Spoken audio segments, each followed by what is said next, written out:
Hello दोस्तों। India एक global aviation hub बनना चाहता है। एयरलाइंस कई सौ एयरक्राफ्ट्स के ऑर्डर्स दे रहे हैं। एयरपोर्ट्स बहुत तेजी से एक्सपैंड हो रहे हैं और पैसेंजर ट्रैफिक रिकॉर्ड्स तोड़ रहे हैं। लेकिन एक प्रॉब्लम है, जो फ्यूल इसे चलाता है वो दुनिया में सबसे महंगे फ्यूल्स में से एक है। आमतौर पर जेट फ्यूल एक एयरलाइन चलाने का सबसे बड़ा ऑपरेटिंग कॉस्ट होता है। उसके ऊपर से स्ट्रेट ऑफ हॉर्मुज के क्राइसिस ने जेट फ्यूल की सप्लाई मुश्किल करके फ्लाइट्स को और भी महंगा बना दिया है। ये कहानी सिर्फ आज के इंडिया में जेट फ्यूल के हालात पर नहीं है। जब हमने इसे देखना शुरू किया तो हमें समझ में आया कि कॉस्ट अभी भी मैनेजेबल है, लेकिन जेट फ्यूल को इंडिया में कैसे ट्रीट किया जाता है उसका एक इंटरेस्टिंग एंगल है जिसके बारे में ज़्यादा बात नहीं होती, लेकिन ये उतना ही ज़रूरी है और ये कई सालों से चला आ रहा है और ये एक इंडियन एयरलाइन चलाने की इकोनॉमिक्स को बहुत इम्पैक्ट करता है। आज के इस वीडियो में हम इसी कहानी को एक्सप्लोर करेंगे। सबसे पहले हम ये समझेंगे कि हम सस्ता फ्यूल क्यों यूज़ नहीं कर सकते। उसके बाद हम इंडिया के टैक्स सिस्टम से रिलेटेड चैलेंजेस भी समझेंगे। एंड में हम 2026 के शॉक का इम्पैक्ट और इसका रिस्पॉन्स भी देखेंगे। मैं हूं आपका होस्ट देव, आप देख रहे हैं मार्केट्स बाय ज़ेरोधा हिंदी। चलिए शुरू करते हैं। सबसे पहले ये समझते हैं कि हम सस्ता फ्यूल क्यों यूज़ नहीं कर सकते। इसके लिए हमें यह समझना होगा कि जेट फ्यूल क्या नहीं है। ये पेट्रोल या डीजल नहीं है, बल्कि केरोसिन का एक बहुत ही स्पेसिफिक फॉर्म है। और पेट्रोल या डीजल एयरक्राफ्ट के लिए क्यों सही नहीं है, इसके कुछ अच्छे रीजंस हैं।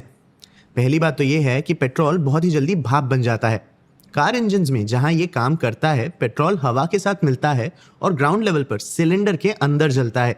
लेकिन एक एयरक्राफ्ट जो क्रूजिंग एल्टीट्यूड तक चढ़ता है, वहां बाहर का एयर प्रेशर तेजी से गिर जाता है और कम प्रेशर का मतलब है कि लिक्विड्स जल्दी वेपर या भाप बन जाते हैं। एक सोडा का बॉटल इमेजिन करो। ढक्कन खोलने से प्रेशर कम होता है और घुली हुई गैस तुरंत बाहर निकल जाती है। कुछ ऐसा ही उन फ्यूल्स के साथ होता है जो हाई एल्टीट्यूड पर वॉलेटाइल होते हैं। FAA इसे वेपर लॉक कहता है, जहां फ्यूल इंजन तक पहुंचने से पहले ही फ्यूल लाइंस या पंप के अंदर गैस बन जाता है और ऐसे पॉकेट्स बनाता है जो फ्यूल का फ्लो रोक देते हैं। पेट्रोल ऑलरेडी सी लेवल पर ही बहुत ज़्यादा वॉलेटाइल होता है। हाई एल्टीट्यूड्स पर ये और भी बड़ा रिस्क बन जाता है। BP की अपनी सेफ्टी डेटा शीट पेट्रोल को एक एक्सट्रीमली फ्लैमेबल लिक्विड एंड वेपर बताती है और साफ कहती है कि ये एविएशन यूज के लिए नहीं है। डीजल की प्रॉब्लम बिल्कुल उल्टी है। ये ठंड में लिक्विड नहीं रह पाता। डीजल में पैराफिन्स नाम के वैक्सी कंपाउंड्स होते हैं। कम टेम्परेचर पर ये पैराफिन्स छोटे क्रिस्टल्स बनाने लगते हैं जो आपस में जुड़कर फ्यूल फिल्टर्स और लाइंस को ब्लॉक कर देते हैं। विंटर्स की ठंड में नॉर्मल गाड़ियों में भी ऐसा होता है, बल्कि इसीलिए डीजल का अपना एक स्पेसिफिक टेस्ट होता है जिसे cold filter plugging point test कहते हैं, जो वो टेम्परेचर नापता है जिस पर डीजल एक स्टैंडर्ड फिल्टर से बहना बंद कर देता है। यहीं एविएशन टर्बाइन फ्यूल या ATF की एंट्री होती है, जो केरोसिन का एक खास फॉर्म होता है। पहली बात, इसे ग्राउंड पर स्टेबल रहने के लिए डिज़ाइन किया जाता है। पेट्रोल बहुत जल्दी आग पकड़ता है, लेकिन ATF को कम से कम 38 डिग्री सेल्सियस तक गर्म करना पड़ता है, तभी वो इतनी वेपर छोड़ता है कि ये आग पकड़ सके। ये तब ज़रूरी होता है जब गर्म टारमैक पर खड़े एयरक्राफ्ट में हज़ारों लीटर फ्यूल पंप किया जाता है। दूसरा, इसे एक्सट्रीम ठंड में लिक्विड रहना पड़ता है। 35,000 फीट पर एयरक्राफ्ट के बाहर का टेम्परेचर लगभग -55 डिग्री सेल्सियस होता है। विंग्स के टैंक्स में रखा फ्यूल भी बहुत ठंडा हो जाता है। ATF के लिए ज़रूरी है कि वो कम से कम -45 डिग्री सेल्सियस में भी लिक्विड रहे और प्रैक्टिस में ज़्यादातर बैचेस उससे भी कम टेम्परेचर्स में लिक्विड रहते हैं। सबसे ज़रूरी बात यह है कि ATF को हर जगह एक ही तरह से काम करना पड़ता है। एक प्लेन जो मुंबई में फ्यूल भरता है वो लंदन और फिर न्यूयॉर्क में भी उड़ सकता है। IATA की टेक्निकल गाइडेंस कहती है कि एविएशन कॉमन इंटरनेशनल स्टैंडर्ड्स पर निर्भर है, क्योंकि एक ही एयरक्राफ्ट दुनिया में कहीं भी रीफ्यूल कर सकता है। इसीलिए किसी भी ऑल्टरनेटिव फ्यूल को एक परफेक्ट रिप्लेसमेंट होना पड़ेगा। इसका सिर्फ मिलता जुलता होना काफ़ी नहीं है। तो ATF एक tightly specified safety critical fuel है जिसका कोई आसान रिप्लेसमेंट नहीं है। एयरलाइंस के पास फ्यूल खरीदते वक्त नेगोशिएट करने की बहुत कम जगह होती है। एक एयरलाइन के कुल ऑपरेटिंग एक्सपेंसेस का लगभग 30 to 40% हिस्सा ATF ही होता है। किसी भी तरह से देखें, कोई दूसरा खर्चा इसके आसपास भी नहीं आता। सिर्फ यही वजह फ्यूल प्राइसिंग को किसी भी एयरलाइन के लिए एक बड़ी बात बनाने के लिए काफ़ी है। लेकिन इंडिया में जिस तरह से ATF पर टैक्स लगता है वो इसे और भी बुरा बना देता है। 2017 में जब GST आया था तब ATF को इसके बाहर रखा गया था और अभी तक इसे GST में नहीं लाया गया है। इसका मतलब है कि ये 2 बार हिट होता है, एक बार सेंटर से और एक बार स्टेट से। सेंट्रल गवर्नमेंट ATF पर 11% एक्साइज ड्यूटी लेती है। उसके ऊपर से हर स्टेट अपना वैट या वैल्यू एडेड टैक्स लगाता है। एक दिसंबर 2025 राज्यसभा रिस्पॉन्स ने बताया कि 21 स्टेट्स और यूनियन टेरिटरीज ने एटीएफ पर वैट कम किया है, लेकिन उसी रिस्पॉन्स ने कंफर्म किया कि पूरे इंडिया में स्टेट वैट अभी भी 0% से 29% के बीच है। मतलब एक ही एयरक्राफ्ट एक ही रूट पर उड़ते हुए अलग अलग फ्यूल कॉस्ट्स झेल सकता है, सिर्फ इस पर डिपेंड करते हुए कि उसने कहां से ऑयल भरवाया है। जैसे दिल्ली और उत्तर प्रदेश के बीच जेट फ्यूल टैक्सेस का फर्क इतना बड़ा है कि जब दिल्ली में जेट फ्यूल लगभग 96,000 रुपीज पर टन होता है तो 25% वैट उसमें लगभग 24,000 रुपीज पर टन और जोड़ देता है। उत्तर प्रदेश में जहां वैट 1% है वहां 1,000 रुपीज से भी कम जुड़ता है। दिल्ली मुंबई फ्लाइट पर एक टिपिकल नैरो बॉडी एयरक्राफ्ट लगभग 4 टन फ्यूल जलाता है। सिर्फ इस बेसिस पे कि कहां से रिफ्यूलिंग की गई है, एक फ्लाइट पर टैक्स कॉस्ट का गैप लगभग 92,000 रुपीज हो जाता है। ये टैक्स स्ट्रक्चर पहले ही चैलेंजिंग था और इस साल से काफी पहले से मौजूद था, लेकिन 2026 हिस्टोरिकली अनस्टेबल था।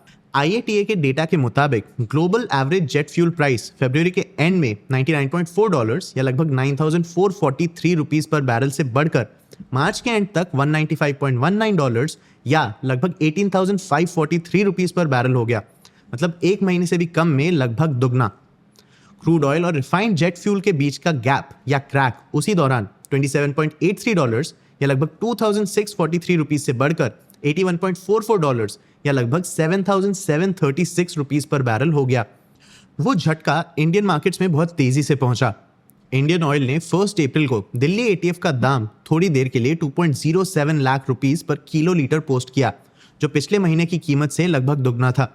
गवर्नमेंट ने इंटरवीन करते हुए डोमेस्टिक फ्लाइट्स के लिए मंथली एटीएफ प्राइस की बढ़ोतरी को 25% पर लिमिट कर दिया, जिसमें डोमेस्टिक कैरियर्स के लिए सिर्फ लगभग 15 रुपीज पर लीटर का बोझ थोड़ा थोड़ा करके डाला गया।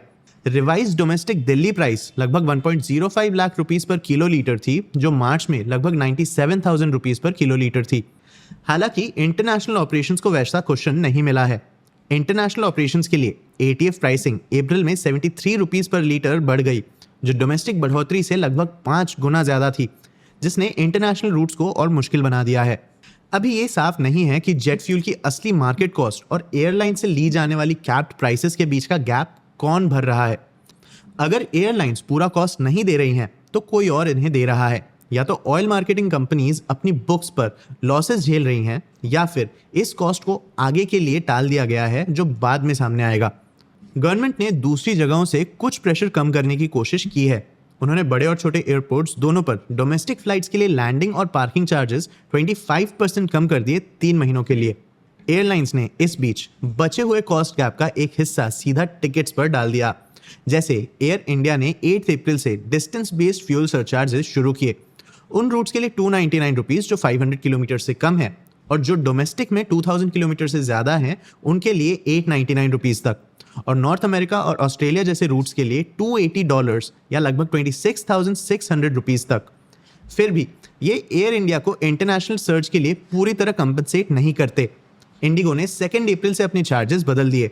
असल में 26 अप्रैल को फेडरेशन ऑफ इंडियन एयरलाइंस, मतलब air India, Indigo, spice jet और अकासा एयर को रिप्रेजेंट करने वाली बॉडी ने सिविल एविएशन मिनिस्ट्री को चिट्ठी लिखकर वार्निंग दी कि इंडस्ट्री बंद होने या ऑपरेशंस रोकने की कगार पर है, और नंबर्स इसका कारण बताते हैं। एग्जिस्टिंग सिचुएशन में फ्यूल एयरलाइन के ऑपरेटिंग कॉस्ट्स का 55 to 60% तक पहुंच गया था। उनकी मांग स्पेसिफिक थी, 11% एक्साइज ड्यूटी कम करो, हाई टैक्स स्टेट्स पर वैट रेट्स घटाने का प्रेशर डालो, और रिफाइनरीज के मार्जिन्स को कैप करो ताकि जेट फ्यूल की कीमतों में इतना बड़ा जंप ना आए। दूसरे शब्दों में इंडस्ट्री सिर्फ थोड़ी सी राहत नहीं मांग रही है, वो मांग रही है कि फ्यूल प्राइसिंग के सबसे बड़े कंपोनेंट्स को फिर से बनाया जाए। ये शॉर्ट टर्म पैचेस हैं। लॉन्ग टर्म का सवाल ये है कि क्या इंडिया जेट फ्यूल के बनाने के तरीके को बदल सकता है। अगर फ्यूल प्राइसेस आखिरकार ठंडे हो भी जाते हैं, और ऐसा होना मुश्किल है, तो टैक्स स्ट्रक्चर्स अपने आप ठीक नहीं होंगे। एटीएफ अभी भी जीएसटी के बाहर है, और स्टेट्स अभी भी इस पर बिल्कुल अलग अलग वैट रेट्स चार्ज करते हैं। ज़्यादातर स्टेट्स ने रेट कम किए हैं, लेकिन कुछ अभी भी 25 से 29% पर बैठे हुए हैं, और एयरलाइंस ये चूज नहीं कर सकते हैं कि पैसेंजर्स कहाँ उड़ना चाहते हैं। आपको क्या लगता है, क्या एयरलाइन कंपनीज को करंट सिचुएशन में कोई रिलीफ मिलेगा? अपने व्यूज़ हमें कमेंट सेक्शन में ज़रूर बताना। आगे आप कौन से टॉपिक्स पे वीडियोस देखना चाहते हो ये भी हमें कमेंट सेक्शन में ज़रूर बताना। अगर ये वीडियो आपको इन्फॉर्मेटिव लगा तो इसे लाइक और शेयर ज़रूर करना। ऐसे ही और वीडियोस के लिए चैनल को सब्सक्राइब भी कर लेना। आज के लिए इतना ही, मिलते हैं अगले वीडियो में।